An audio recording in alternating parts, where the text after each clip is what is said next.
Need to troubleshoot your internet connection or prepare your Motorola modem for a new provider?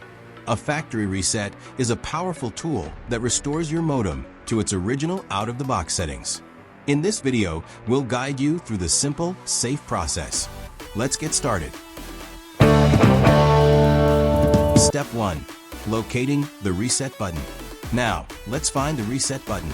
On most Motorola modems, it's a small, recessed pinhole on the back or bottom of the device. It's almost always clearly labeled reset. Step 2. The reset process. Make sure the Motorola modem is powered on. The lights should be on. Now, with your paperclip or pen, gently press and hold down the button for 10 seconds inside the pinhole. You'll see the lights on the modem flash or blink.